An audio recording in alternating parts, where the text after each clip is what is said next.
podcast is brought to you by LMU Munich. Welcome to this lecture, and I will just introduce you to the third and last lecture of Robert Brandom, and he will talk this night about the last part, the ending passages of the introduction, and the title is Following the Path of Despair, or the Bacchanalian Revel, the Emergence of the Second True Object. Please.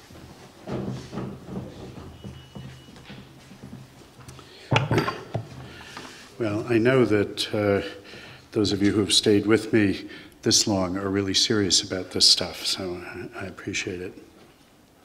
So Hegel opens the introduction to the phenomenology by considering an epistemological picture according to which our cognitive faculties are regarded as the instrument through which one takes hold of the absolute or the medium through which one discovers it. Philosophers otherwise as diverse as Descartes, Locke, and Kant can be seen to work with versions of this picture. And it seems clear that Hegel thinks we need to break out of the confines of this way of thinking about things that he nonetheless calls natural. In my first lecture, I tried to say why and to indicate in general terms the shape of the new picture that he's going to recommend to succeed this traditional one. The broadest form of his objection is that theories of the kind he's complaining about make us patsies for skepticism. More specifically, he thinks that traditional modern epistemology is conducted within the scope of semantic assumptions that make it impossible in the end to satisfy what I called the genuine knowledge condition. This is the requirement that an epistemological theory not make it unintelligible that, at least when all things go well, how things appear to us is how they really are. In his terms, that how things are for consciousness can be how things are in themselves. I argued that the crucial feature of the class of theories that he takes to fail this requirement, by precluding the intelligibility of genuine knowledge, is not that they construe the relation between appearance and reality in representational terms. It is that they take the termini of the relation to be characterized by a structural difference. Representing appearances are construed as conceptually articulated, while represented realities are not. Theories with this shape excavate a gulf of intelligibility, separating knowing from the known, mind from world. Now, of all the differences there might be between how the known world objectively is and how the knowing subject represents it, why should one think that this possible difference makes such a difference? Why would it matter if thought, but not the world thought about, is construed as coming in conceptual shape? Hegel's working in a Kantian idiom in which there's an internal connection between conceptual articulation and understanding. Concepts are the form of apperceptive awareness. So what can be understood, what is intelligible, just is what's in conceptual shape. Hegel thinks that unless the picture has it that we can understand how things really are, any relation we assert between those realities and the appearances we can understand or grasp must itself be unintelligible. No relation to what is ultimately and intrinsically unintelligible, because not conceptually articulated, could count as a cognitive relation. It could not be the basis for an account of knowing that makes sense of the possibility of genuine knowledge. This is the problem with the idea of, quote, getting the truth in its purity simply by subtracting from the result the instrument's part in that representation of the absolute which we have gained through it, end of the quote. The result of subtracting its conceptual form from our understanding would be something unintelligible. We cannot understand the relation between what's intelligible and what's not intelligible for the simple reason that we can't understand what's not intelligible. A picture of that sort can't satisfy the genuine knowledge condition. Also in my first lecture, I suggested that the key to the alternative picture Hegel wants to put in place lies in the non-psychological conception of the conceptual he introduces and develops in the consciousness section of the phenomenology. According to this conception, conceptual contents are articulated by relations of material incompatibility, his determinate negation, or exclusive difference, that is, Aristotelian contrariety. This line of thought begins with an understanding of determinateness that applies equally to thoughts and things. It's codified in Spinoza's dictum, omnis determinatio est negatio. Both that there is some determinate way the world is, and that a thought has determinate content, are to be understood in terms of what possibilities they exclude. A state of affairs whose obtaining would rule out the obtaining of no other, a thought whose truth would rule out the truth of no other, would be indeterminate, unbestimmt. The kind of negation in terms of which determination is understood in Hegel's version of Spinoza's thought is that characterizing relations of what he calls exclusive, ausschließend difference, as opposed to indifferent, gleichgültig difference. That is, it's the relation between circular and triangular, not that between circular and red. This way of understanding the metaphysics of determinateness is by no means idiosyncratic to Hegel. Besides its Spinozist and indeed scholastic antecedents, it's the master idea behind contemporary information theory, which understands the information conveyed by a signal in terms of the possibilities its receipt excludes for its recipient. And it can be understood as another way of expressing the understanding of a proposition as a partition of possible worlds into those compatible and those incompatible with its truth. But still, what warrant is there for thinking of this metaphysical conception of determinateness in terms of material incompatibility as a conception of the conceptual?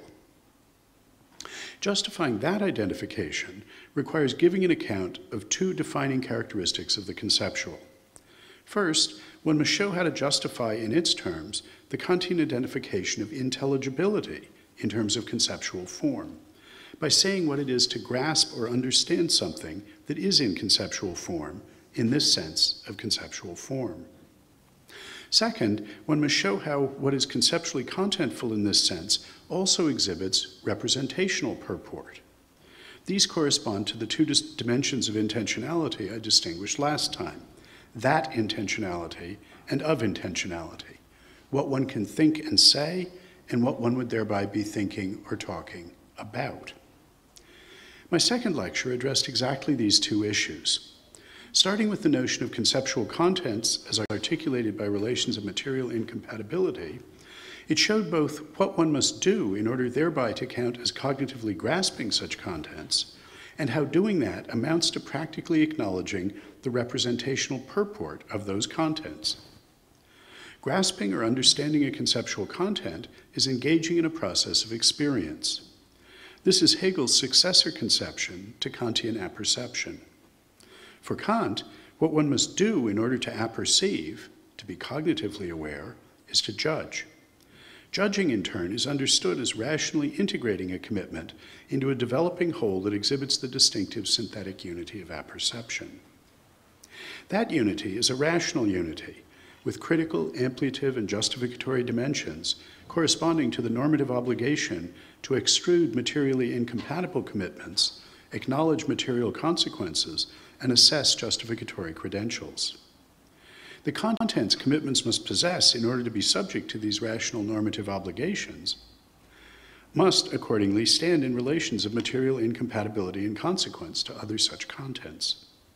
Grasping or understanding such a content is practically being able to distinguish what's materially incompatible with it, what it conceptually excludes, what's a material consequence of it, what it conceptually includes, and what it's a material consequence of, what conceptually includes it. And that's just to say that it's necessary and sufficient to be graspable in this sense, to be apperceivable, that the contents be determinate in the sense of standing to one another in relations of determinate negation, and so mediation. What's determinate in this sense is in conceptual form in Hegel's sense. In his introduction, Hegel focuses on one dimension of the process of apperceptive experience, the experience of error. This sort of experience is occasioned by finding oneself with materially incompatible commitments. Practically acknowledging the error is exercising one's critical task responsibility to repair it, removing the incompatibility by relinquishing or modifying at least one of the jointly incompatible commitments. In the previous lecture, I explained how it is in the experience of error that representational purport is practically taken up. That is, the determinate, hence conceptually contentful commitments, are taken or treated as representations, as appearances of some reality. For incompatible commitments must have a common topic. If two properties are incompatible, what's impossible is that they should be exhibited by one and the same object. If one attributes incompatible properties to two different objects, one has not yet made a mistake. To take it that one has made a mistake, that the commitments are incompatible, is to take them to refer to or represent one and the same object. In the second phase of the experience of error, a subject responds to the acknowledgement of error by fulfilling the critical task responsibility of repairing the incoherence by amending or discarding one of the commitments. Doing that is treating the amended or discarded commitment as a mere appearance, and the retained and resulting commitments as expressing how things really are. In this way, through the experience of error, the distinction between what things are in themselves, reality, and what things are merely for consciousness, appearance, itself becomes something to consciousness. That distinction is practically implicit in the process that is the experience of error. That's how consciousness incorporates as a basic aspect of the structure of its functioning a practical appreciation of its determinate subjective commitments as purporting to represent how things really objectively are. It treats its commitments as about things in the sense of answering to how things are in themselves for the correctness of how things are for it. So Hegel's Spinozist concept of determinateness in terms of articulation by relations of modally robust exclusion, material incompatibility, or determinate negation, meets the principal requirements for a metaconcept of conceptual contentfulness. It makes sense of what it is to grasp a conceptual content and of what it is for such contents to have a representational dimension. Furthermore, the way these two criteria of adequacy are satisfied are deeply connected. In the context of Hegel's structural critique of traditional modern epistemology, the key explanatory virtue of this non-psychological conception of the conceptual is that it applies not only to subjective thoughts, but to objective facts. For both are determinate.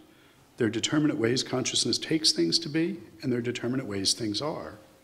And both in virtue of standing in relations of material incompatibility to other ways one could take things to be, or things could be. But the subjective and objective senses of material incompatibility are not the same. If two states of affairs are materially incompatible, then it's impossible for both to obtain. But if two thoughts or judgments are materially incompatible, it does not at all follow that it's impossible for one subject to be simultaneously committed to both. It only follows that the subject ought not to be so committed, that such a subject is obliged to do something to change the situation, to fulfill the standing critical task responsibility to rectify the situation by eliminating the incoherence. On the side of objects, incompatibility of properties is an alethic modal matter of impossibility. On the side of subjects, incompatibility of commitments is a deontic normative matter of impropriety. But the notion of material incompatibility or determinate negation that comes in these two flavors is not simply ambiguous. For what one must do in order thereby to count as practically taking or treating two objective properties or states of affairs as objectively incompatible is precisely to treat the corresponding commitments as normatively incompatible, in the sense that finding oneself with both obliges one to change one's commitments in acknowledgement of an error. Treating two commitments as incompatible in the deontic normative sense is representing two properties or states of affairs as incompatible in the alethic modal sense. What one must do in order to manifest practically one's grasp or understanding of conceptual contents is suitably engage with them in the practice or process of experience, especially the experience of error, by fulfilling one's obligation to resolve acknowledged incompatibilities. Doing that is treating incompatible commitments as representing incompatible states of affairs. The relation between the sense of materially incompatible that's articulated by deontic normative relations of what one is obliged or entitled to do on the subjective side of representings, what things are for consciousness, and the sense that's articulated by alethic modal relations of what's necessary and possible on the objective side of representeds, what things are in themselves, is one of reciprocal sense dependence. It's not that there cannot be objective properties and states of affairs standing in relations of modal incompatibility to one another unless there are representings of them. It is rather that one cannot understand what one is saying or thinking in saying or thinking that they stand in such relations, except as part of a story that includes what subjects who represent them as so standing, by practically acknowledging their normative obligation to do something to repair the situation when they find themselves with commitments to objects having incompatible properties, or to incompatible states of affairs more generally. This relation of reciprocal sense dependence is responsible for the Janus-faced character of Hegel's metaconcept of determinate negation. On the one hand, it characterizes the alethic modal relations that, as Kant taught, structure the objective world. On the other hand, it characterizes the norm-governed subjective process or practice that is experience, which is always inter alia the experience of error. In this latter aspect, it's not a matter of static relations, but a dynamic principle of movement, change, and development. That one cannot understand the most fundamental structure of the objective world apart from understanding what one must do to represent things as being so is an essential element of Hegel's idealism.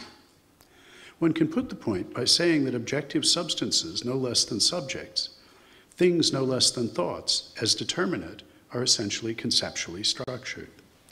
But unless one keeps in mind the complex fine structure of Hegel's Janus-faced non-psychological conception of the conceptual in terms of determinateness as articulated by material incompatibility of the two kinds, one will not understand what's meant by such a claim. Now, the greatest hermeneutic challenge in reading the introduction lies in the 3 paragraphs that precede the final one.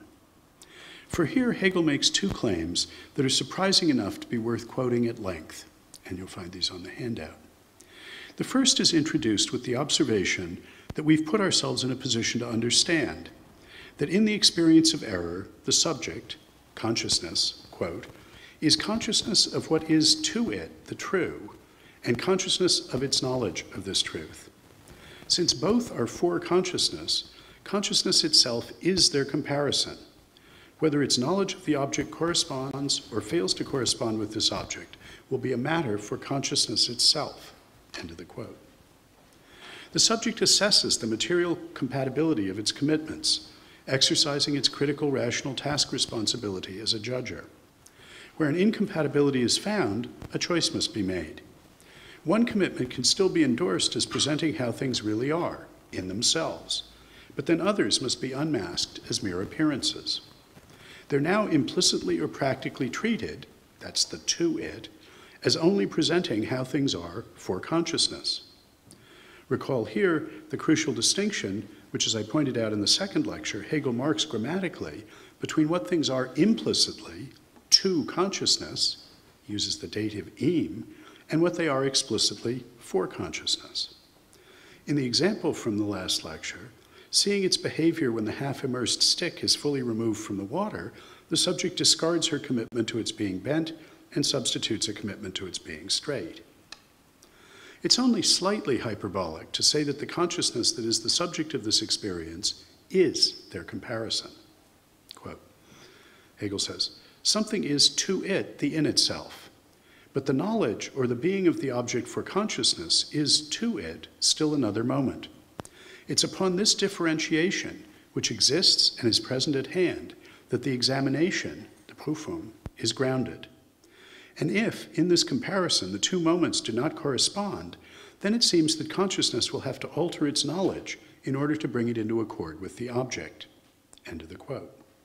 That is, after the discordance has been repaired and material incompatibility restored, the appearance, what things are for consciousness, should, as far as consciousness is concerned, to consciousness, have been brought in line with the reality, what things are in themselves.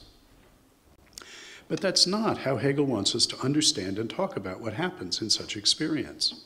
He says, quote, in the alteration of the knowledge, however, the object itself becomes to consciousness something which has in fact been altered as well.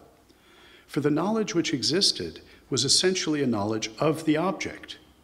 With change in the knowledge, the object also becomes an other, since it was an essential part of this knowledge. Hence, it comes to pass for consciousness that what has been to it, the in itself, is not in itself, or what was in itself was so only for consciousness. When, therefore, consciousness finds its knowledge not corresponding with its object, the object itself will also give way. In other words, the standard, Maßstab, of the examination is changed if that whose standard it was supposed to be fails to endure the course of the examination. Thus, the examination is not only an examination of knowledge, but also of the standard used in the examination itself. End of the quote. Now, this is very odd. Why should we think that when a commitment a subject took to express how things really are, a presentation of how things are in themselves, is what it was to the subject, when such a commitment is revealed as expressing merely how things are for consciousness, why should we think that the reality changes? When I realize that the stick I took to be bent is really straight, my view of the stick changes, but the stick itself does not. That I took it to be bent is not, in our ordinary way of thinking, an essential feature of the stick, the object. Surely the contrary claim does not follow from what one might justifiably claim, that its object, the stick, was an essential feature of the appearance, the stick is bent. The stick serves as a standard for assessment of the correctness of my commitments as to its shape. But in what sense does that standard change when I realize that my shape commitment does not measure up to the standard, that it gets it wrong? Hegel's claim here seems extravagant and perverse. And the argument that he offers, he says, quote, "For the knowledge which existed was essentially, wesentlich, a knowledge of the object. With change in the knowledge, the object also becomes an other, because it was an essential part of this knowledge." That argument appears to trade on an obviously unwarranted slide. Even if we grant that what it's a claim about, what it represents, is essential to the identity of the claim, so that altering the represented object would alter the content of the claim, it just does not follow that the content of the claim is correspondingly essential to the identity of the represented object, so that altering the content of the claim alters the object. Being essential to is not in general a symmetric relation. So, for instance, we might think that the identity of my parents is essential to my identity. Anyone with different people as parents would be someone different from me. It's not possible for me to have had different people as parents. But when we look at the converse, it does seem possible that my parents might never have had any children, or only had some of the children they did, not including me. Essentiality of origins of humans does not entail essentiality of offspring. It's easy to see Hegel here as engaging in a sleight of hand, attempting to smuggle in unobserved an implausible idealism that makes what's thought about it essential to the identity of what's thought about. But as we'll see, that would be to misunderstand the claim that he's making. The second surprising claim is introduced as part of an account of the basic structure of experience in the distinctive technical sense Hegel introduces here. Quote, "This dialectical movement, which consciousness exercises on itself, on its knowledge as well as its object, is, insofar as the new, true object emerges to consciousness as the result of it, precisely that which is called experience." End of the quote. The challenge posed by the earlier passage is echoed here. How are we to understand the movement which consciousness exercises on the object of its knowledge? The key question will turn out to be this.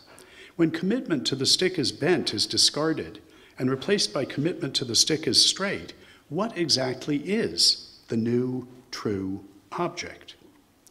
Answering this question correctly is integral to understanding the sense in which, on Hegel's account, the representational purport of conceptually contentful commitments is itself something to consciousness, implicit in its own process of experience. In order to understand the justification for saying that the experience of error changes not only how the subject is committed to things being, the stick is now taken to be straight, not bent, that is, what he calls consciousness's knowledge, but also the object of that knowledge, the essential point to realize is that the new true object which he says emerges to consciousness, is not the straight stick.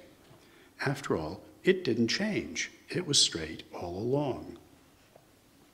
Hegel describes the experience like this, quote, consciousness knows something, and this object is the essence or the in itself. But this object is also the in itself for consciousness, and hence the ambiguity of this truth comes into play. We see that consciousness now has two objects. One is the first in itself, and the second is the being for consciousness of this in itself. The latter seems at first to be merely the reflection of consciousness into itself, a representation not of an object, but only of its knowledge of the first object. But as already indicated, the first object comes to be altered for consciousness in this very process. It ceases to be the in itself and becomes to consciousness an object which is the in itself only for it. And therefore it follows that this, the being for consciousness of this in itself, is the true, which is to say that this true is the essence or consciousness's new object. This new object contains the annihilation of the first. It is the experience constituted through the first object. Close quote. The first thing to notice, I think, is that the first object is described as the first in itself. That implies that there's at least another in itself. But there's only one real stick, and it's straight. The key to understanding this is that what's at issue here is the role something can play in experience. The role in question is being an in itself to consciousness. To be an in itself to consciousness is to be what consciousness practically takes or treats as real. At the beginning of the experience, the subject in question endorses the claim that the stick is bent. That's what the subject takes to be real. That bent stick commitment expresses the first in itself to consciousness, how it initially takes things really objectively to be. The second in itself to consciousness is expressed by the later straight stick endorsement. But what then is the second object being talked about in these passages? It's not the straight stick. That's the second in itself to consciousness. Hegel says here that the second object is the being for consciousness of the first in itself. What does that mean? When he introduces the movement of experience in the previous paragraph, Hegel says, quote, hence it comes to pass for consciousness that what had been to it, the in itself, is not in itself, or what was in itself was so only for consciousness. End of the quote. What the subject discovers is that what it had taken to express the way things really are, the stick is bent, actually only expresses an appearance. The role the bent stick representation plays for consciousness, what it is to consciousness, has changed. It, quote, becomes to consciousness an object which is the in itself only for it, end of the quote. What he calls the new true object is the bent stick representation revealed as erroneous, as a misrepresentation of what is now to the subject the way things really are, a straight stick. This representing is true, not in the sense of representing how things really are, but in the sense that what it is now to consciousness is what it really is, a mere appearance, a misrepresenting. That's why, quote, this new object contains the annihilation of the first. It is the experience constituted through that first object, end of the quote. This is the sense in which, quote, in the alteration of knowledge, the object itself becomes to consciousness, something which has in fact been altered as well, close quote. What alters is the status of the bent stick representing what it is to consciousness. It had enjoyed the status of being to consciousness what the stick is in itself.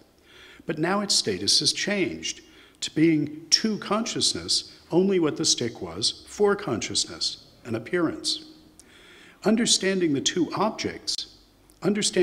the two objects are the bent stick representation when it was endorsed and the bent stick representation when it's no longer endorsed, we're now in a position to see that on our first reading, we misunderstood, quote, knowledge of the object in the argument, quote, for the knowledge which existed was essentially a knowledge of the object, With change in the knowledge, the object also becomes an other, since it was an essential part of this knowledge." Close quote.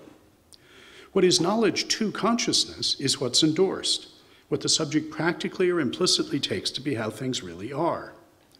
What has to consciousness the status of knowledge changes in the course of the experience, from being the stick is bent to the stick is straight. That was knowledge of the object, not in the sense in which a representing is of something represented, but in the sense that the status, being to consciousness knowledge, was possessed or exhibited by the object, the bent stick representation. That the status was possessed by that object, the conceptual content, is indeed essential to that knowing.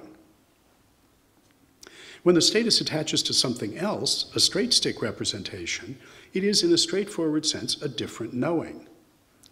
What object, here crucially in the sense of what conceptual content it attaches to, is essential to its being that knowing.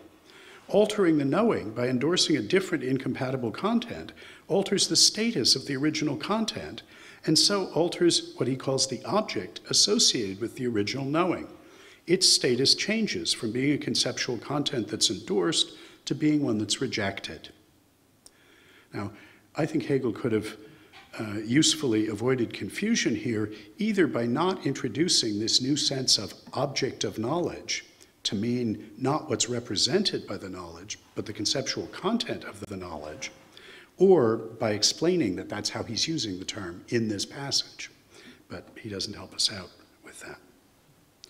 But so read, the first originally surprising claim becomes so no longer. The second surprising claim is one that Hegel himself flags as such. He says, quote, "In this presentation of the course of experience, there's a moment in virtue of which it does not seem to be in agreement with the ordinary use of the term experience.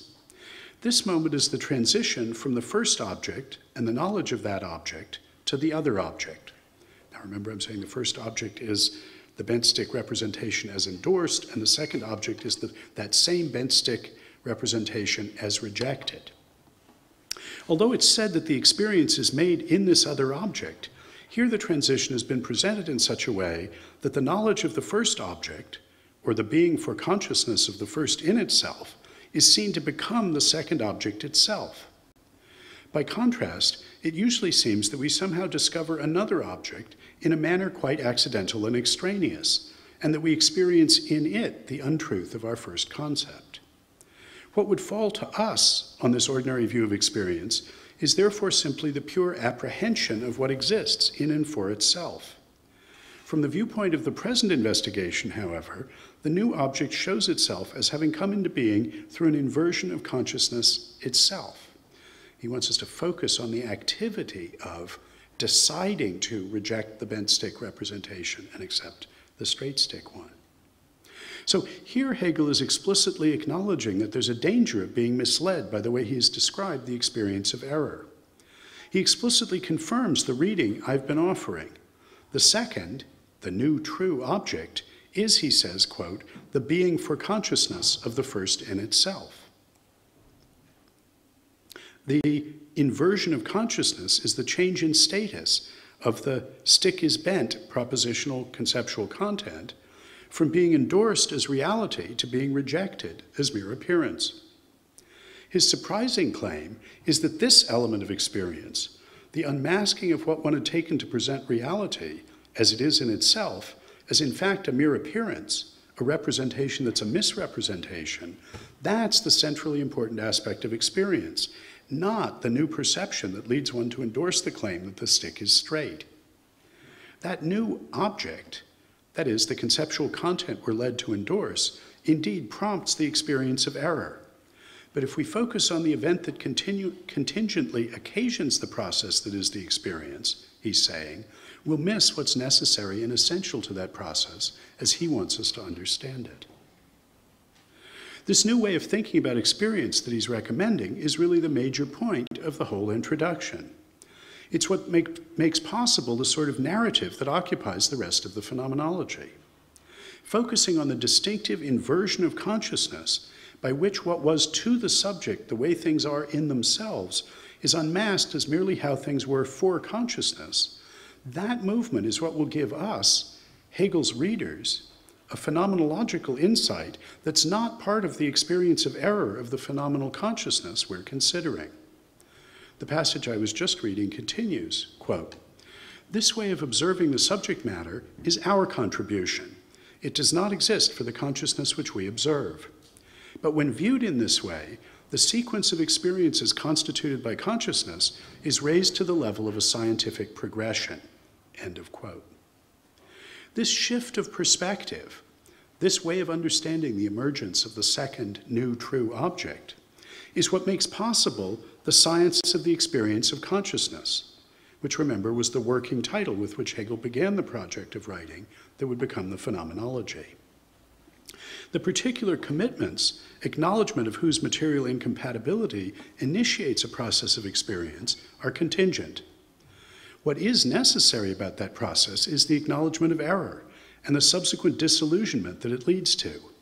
What is necessary is, quote, "the movement which is cognition, the transforming of the in itself into that which is for itself," close quote, as Hegel says at the very end of the book. At this point in our story, we understand what that movement is, but we don't yet see why it's the key to the science of the experience of consciousness. And that's the topic of the final section of this lecture. Hegel tells us that the key to understanding the significance of the change in perspective that he's urging is to think through the significance for the threat of skepticism of the role of what is made explicit in experience by the concept of determinate negation. The penultimate paragraph of the introduction continues, quote, "As a matter of fact, the circumstance which guides this way of observing is the same as the one previously discussed with regard to the relationship between the present inquiry and skepticism.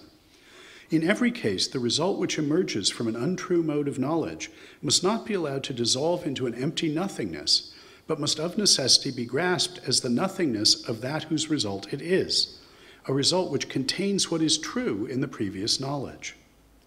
Within the present context, this circumstance manifests itself as follows. When that which at first appeared as the object sinks to the level of being to consciousness a knowledge of the object, and when the in itself becomes a being for consciousness of the in itself, then this is the new object," close quote. Now, I think at this point we've put ourselves in a position to understand this final sentence about how the change of normative status a judgeable content undergoes when the subject withdraws a previous endorsement, what he's called the inversion of consciousness, is intelligible as the emergence of a new object. But what does it have to do with the attitude we should take towards skepticism? The issue arises because of the expository trajectory we've traversed. In my first lecture, I claimed that we should read the opening of the introduction as concerned that epistemological skepticism not be forced on us already by our semantics. The more specific diagnosis was that skepticism will be forced on us if we construe the relation between appearance and reality as one in which conceptually contentful representings confront non-conceptually structured representeds across what then looms as a gulf of intelligibility. I claimed further that Hegel's proposed therapy, gestured at in the introduction and developed in the consciousness chapters, is to identify conceptual content with determinateness. The kind of negation that's in principle that's in play when Hegel reads the Spinozist principle omnis determinatio est negatio is determinate negation, corresponding to Aristotelian contraries, not Aristotelian contradictories, which would be understood in terms of formal or abstract negation. The determinateness of a thought or state of affairs is a matter of modally robust exclusion of other thoughts or states of affairs, those it's materially incompatible with. This conception allows Hegel to endorse another central Spinozist doctrine. Spinoza says the order and connection of things is the same as the order and connection of ideas. End of the quote. For this notion of determinateness applies equally to things and thoughts, representeds and representings. No gulf of intelligibility is excavated between appearance and reality. Determinate thoughts and determinate states of affairs are, as determinate, both conceptually contentful and hence in principle intelligible. Epistemological skepticism is not built into this semantics at the outset. In this context, there's no reason not to construe the semantic relation between appearance and reality in representational terms. But understanding conceptual content in terms of the concept of determinate negation does not just allow such a representational construal. In Hegel's hands, it makes possible a constructive analysis of the representational dimension it finds to be implicit in conceptual content. Hegel combines this fundamental aspect of Spinoza's thought, the structural isomorphism of the order and connection of things and ideas, construed in terms of relations of determining negation, with a Kantian idea that Spinoza did not have. For Spinoza did not appreciate the distinctive normative character of what he called the order and connection of ideas, which distinguishes it from the order and connection of things. Hegel's synthesis of Spinoza with Kant depends on Kant's grounding of semantics in pragmatics. It depends on Kant's account of what one must do in order to take responsibility for a judgeable conceptual content. In my second lecture, I rehearsed how Hegel's account of the experience of error, what he makes of Kant's critical integrative task responsibility in synthesizing a constellation of commitments that has the rational unity distinctive of apperception, that story underwrites an implicit practical grasp of representational purport. Downstream from Kant, Hegel's conception of determinate negation accordingly incorporates an essentially dynamic element. It arises out of the crucial residual asymmetry between the order and connection of ideas and that of things. It's impossible for one object simultaneously to exhibit materially incompatible properties, while it's only inappropriate for one subject simultaneously to endorse materially incompatible commitments. Representings are articulated by deontic normative relations, while representeds are articulated by alethic modal ones. Finding oneself with materially incompatible commitments obliges one to do something, to revise those commitments so as to remove the incoherence. It's only in terms of that obligation to repair that we can understand what it is to take or treat two objective properties or states of affairs as incompatible in the alethic modal sense. Understanding the representational dimension of conceptual content requires understanding how the experience of error, articulated in normative terms, is intelligible as the representation of objective alethic modal relations of incompatibility. Determinate negation, material incompatibility, mediates the relation between pragmatics and semantics, as well as the relation between the expressive and representational dimensions of intentionality on the semantic side. But the revelation that the semantogenic core of experience, the aspect of experience that's responsible for the representational dimension of intentionality, that the semantogenic core of experience is the experience of error, that its essence consists in unmasking something as not real, but as mere appearance, seems to raise once more the specter of skepticism. If error is the necessary form of experience, if what one implicitly discovers in experience is always the incorrectness and inadequacy of one's knowledge or understanding, then why is not skepticism the right conclusion to draw? Why hasn't Hegel's own concept of experience shown itself as what he calls the path of despair? Hegel wants to understand the relation between the two objects, what he calls the first in itself and what he calls the being for consciousness of the in itself, as one of negation. He says, quote, "This new object contains the nothingness, the Nichtigkeit, of the first. It is what experience has made of it," end of the quote. The idea is that skepticism consists in taking the sense in which the second object is the negation of the first to be formal or abstract negation, rather than determinate negation. Doing that is, quote, "allowing the result which emerges from the untrue mode of knowledge to dissolve into empty nothingness," and saying how things really are. It's an appearance, a misrepresentation of a straight stick. That is the materially incompatible commitment for which the bent stick representation was discarded, changing its normative status. The original commitment is not revealed by its incorrectness as an appearance, just as an appearance, but as the appearance of a reality. It is genuinely an appearance of that reality, a way that reality shows up for consciousness, It's wrong, but it's not simply wrong. It's a path to the truth. When Hegel says, quote, "The result which emerges from an untrue mode of knowledge must be grasped as the nothingness of that whose result it is, a result which contains what's true in the previous knowledge," end of the quote, this is so in a double sense. First, the original take on things is not simply canceled, leaving a void, as a bare contradiction of it would do. It's replaced by a contrary, a substantive commitment, one that's materially, not just formally, incompatible with it. Something positive has been learned. The stick is straight. Second, the transition from the original object to the second true object is a change of status from a propositional attitude ascribable to the subject de dicto to one ascribable also de re. Where before we and the subject could say, S believes that the stick is bent, that's de dicto, after the experience of error and the rejection of the original endorsement in favor of a materially contrary one, the very same attitude is ascribable as S believes of a straight stick that it is bent. That's the de re characterization. That's the point of the analysis of representational purport and its uptake in terms of the experience of error, which I discussed last time. The transformation of status is a rejection of a prior endorsement, but it's not just a rejection of it. In an important sense, it's an enrichment of its content, as it becomes to the subject a claim about something. The representational dimension of its conceptual content becomes manifest, albeit by its being revealed as a misrepresentation.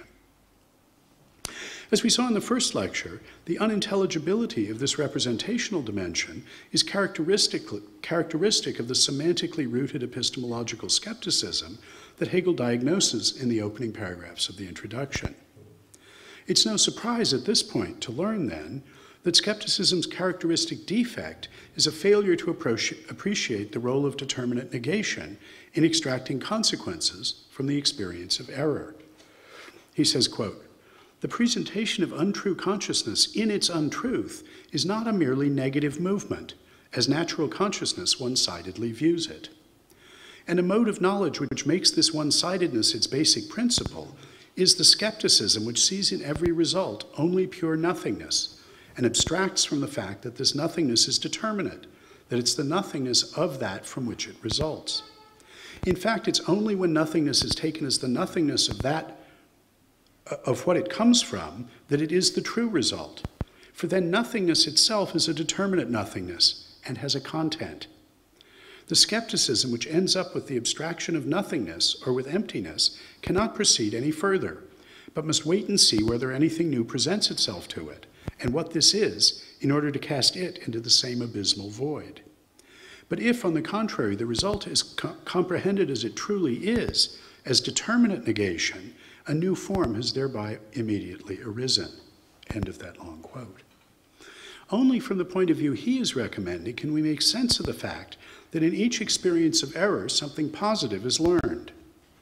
One of the pieces of the puzzle, and one of the pieces of Hegel's solution to it, that I hope to have added here, is the understanding of how the representational dimension of conceptual content, no less than its expressive dimension, becomes intelligible in terms of the essential constitutive role that determinate negation plays in the process of experience.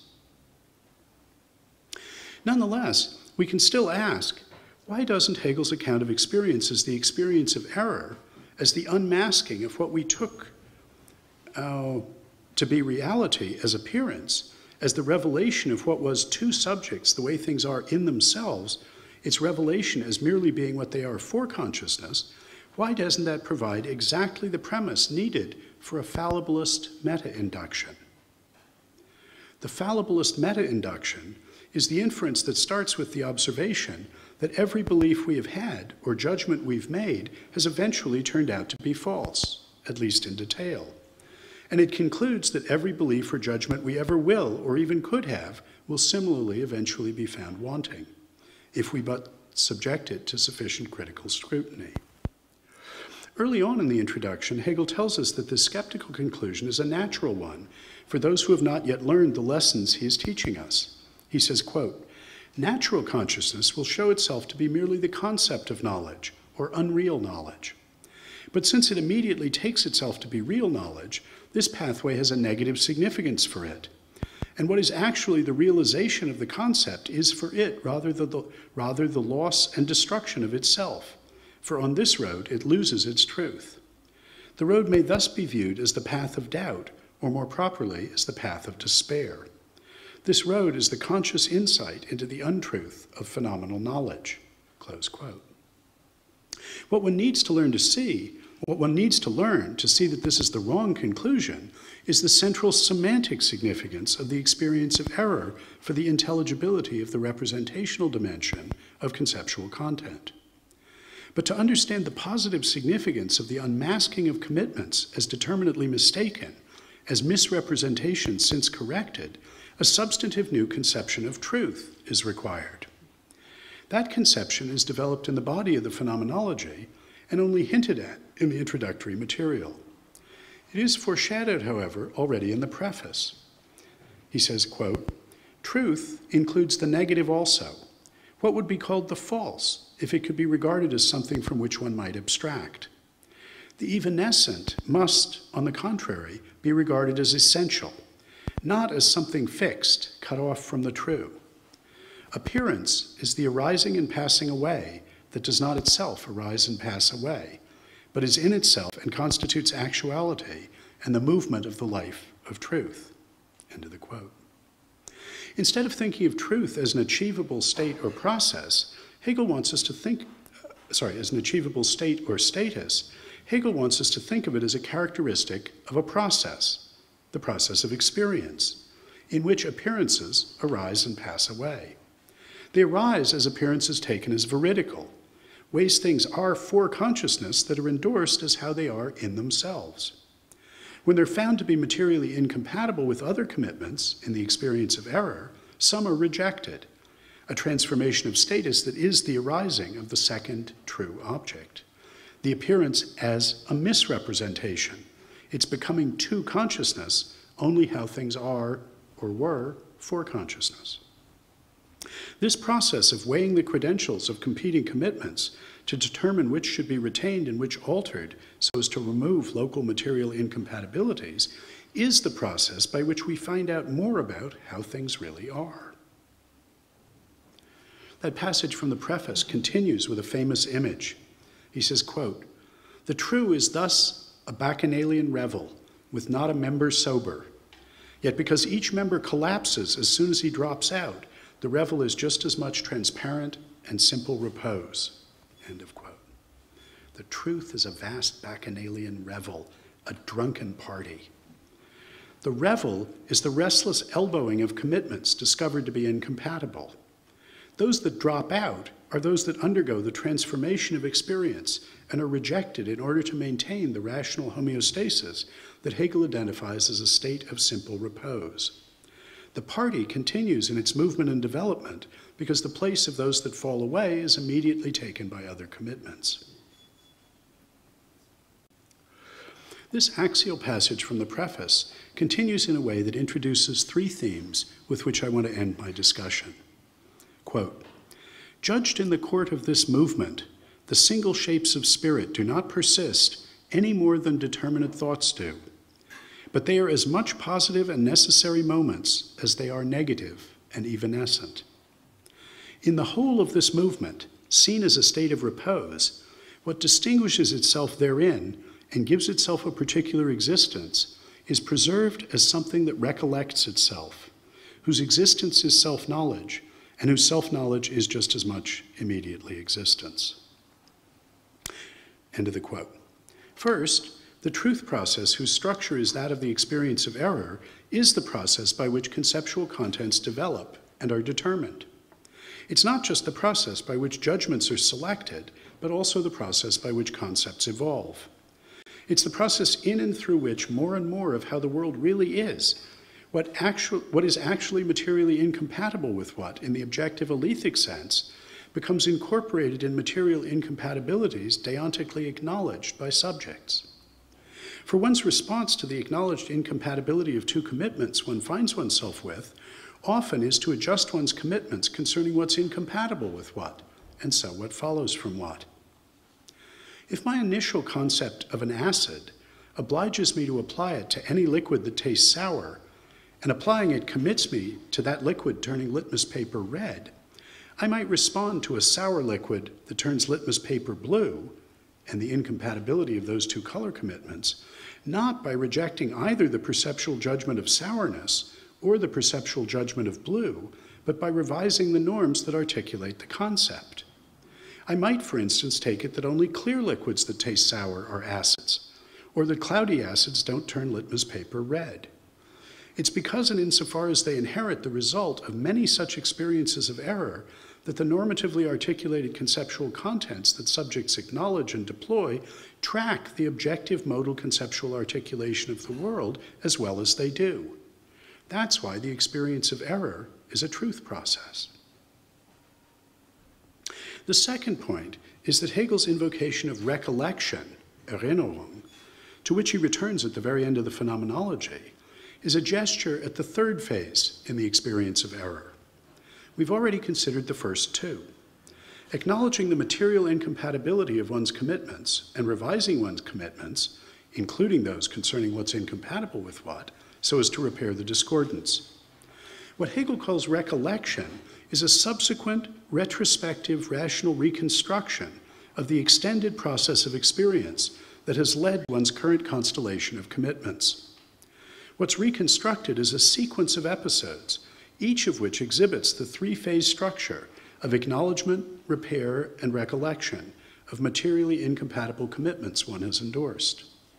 From the actual process of past experience, the recollector selects a trajectory that's exhibited as expressively progressive, that is, as having the form of a gradual cumulative revelation of how things really are, according to the recollector. It's a Whiggish story, characteristic of old-fashioned histories of science, a story of the way things are in themselves, of how the way things are in themselves came to be the way they veridically appeared for consciousness. That in this way the past is constantly turned into a history, differently with each tripartite episode of experience, is how Hegel understands reason as retrospectively, as he says, giving contingency the form of necessity. The third point is that the recollection phase of experience is a crucial element in what Hegel calls the science of the experience of consciousness. So far in these lectures, I've talked a lot about the experience of consciousness, but not officially about the science of the experience of consciousness. And this may well have led to some puzzlement. Why am I talking about the role and experience of mundane concepts such as bent stick and straight stick, when the book Hegel is introducing us to focuses exclusively on concepts such as consciousness, self-consciousness, and agency? That is, I would say, on the concept of cognitive authority, the social institution of authority, and practical authority. Why have I been discussing the development of constellations of judgments and concepts when Hegel is concerned, at least in the second half of the introduction, with the development of what he calls shapes of consciousness? Such questions, while understandable, are, I think, misplaced. Though I've not explicitly been talking about it, what I've been doing is an exercise of the science of the experience of consciousness. For that science is the explicit, systematic, self-conscious understanding of the experience of consciousness. I take it that any understanding of Hegel, or for that matter Kant, should start with what he has to teach us about ordinary ground-level empirical and practical experience. For Hegel, as for Kant, a matter of applying what Hegel calls determinate concepts. Those are concepts like stick and straight and blue and sour. What Hegel calls speculative or logical concepts are theoretical philosophical meta-concepts whose distinctive expressive role it is to make explicit features of the conceptual contents and use, the semantics and pragmatics, of those very ground-level determinate concepts. The phenomenology is a story, a recollective story, about the development of those higher-level concepts in terms of which his readers, the phenomenological consciousness, can be brought to comprehend discursive activity in general, phenomenal consciousness. The measure of our understanding of what he has to say on this topic lies principally in the sense we can use those metaconcepts to make of the whole constellation of conceptually articulated normative practice and institutions that Hegel calls Geist. That's why I've started my story with what I take it he wants us ultimately to understand about the experience of consciousness. Then, and I think only then, and on that basis, we can consider what it is to render the development of either kind of concept in scientific terms, in Hegel's sense of that term. To do that is to tell a certain kind of retrospective, rationally reconstructive story about their development, one that displays an expressively progressive history made out of the past. This is the third phase of the process of experience, which is initiated by the acknowledgement of the material incompatibility of some commitments, that proceeds through the local and temporary resolution of that incoherence by relinquishing or modifying some commitments, including those concerning what's materially incompatible with or a consequence of what, while retaining others, and culminates in the comprehending of the experience by situating it as the current result of a process in which previous commitments show up as ever more revelatory, but still ultimately inadequate, appearances for consciousness of what one now takes it things are in themselves. The capstone of Hegel's account, at the end of the reason chapter and further at the end of the spirit chapter, will be to show us how this retrospective, rationally reconstructive, genealogical phase of the process of experience means that such experience is at once both the further determining of the content of concepts, whether determinate like acid or philosophical like self-consciousness, in the sense of the expressive dimension of conceptual content, that intentionality that's articulated by relations of determinate negation, and at the same time is the discerning of reference, Bedeutungen, what things are in themselves that are represented by such senses, Sinne, what things are for consciousness, along the representational dimension of conceptual content, of intentionality, as articulated by the process that is the experience of error, normatively governed by relations of determinate negation. But that's a story for another occasion.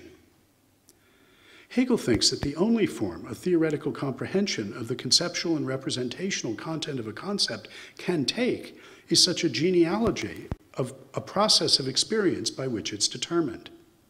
This is true whether what's being addressed is a constellation of concepts and commitments at the meta level of scientific self-consciousness or at the ground level of empirical phenomenal consciousness.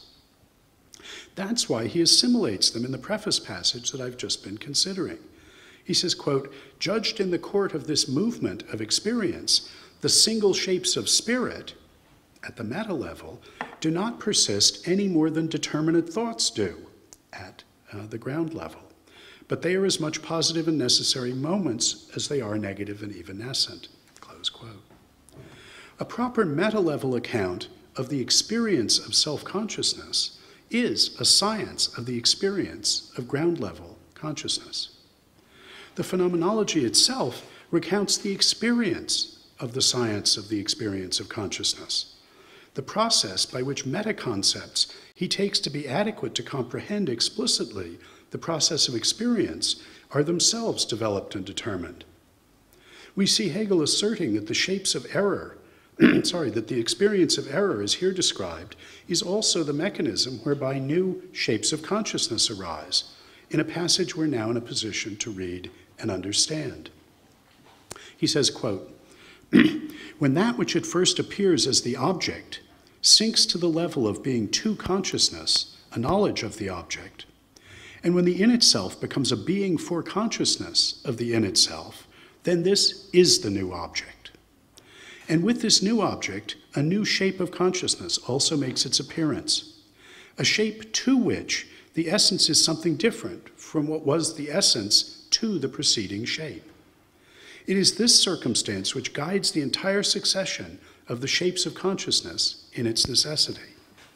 But it is this necessity alone, or the emergence of the new object, presenting itself to consciousness without the latter's knowing how this happens to it, which occurs for us, as it were, behind its back. A moment which is both in itself and for us is thereby introduced into the movement of consciousness, a moment which does not present itself for the consciousness engaged in the experience itself. But the content of what we see emerging exists for it, and we comprehend only the formal aspect of what emerges, or pure emerging. For consciousness, what has emerged exists only as an object. For us, it exists at once as a movement and a becoming. This, then, is the necessity in virtue of which the present road towards science is itself already a science. And in accordance with its content, it may be called the science of the experience of consciousness. End of the quote. In these lectures, I focused on what Hegel will have to say about the semantics and pragmatics of the concepts deployed and determined through base-level experience, by way of preparation for understanding the course of the experience of meta-level self-consciousness that he recollects for us in the body of the phenomenology. That's what this is an introduction to. Thank you.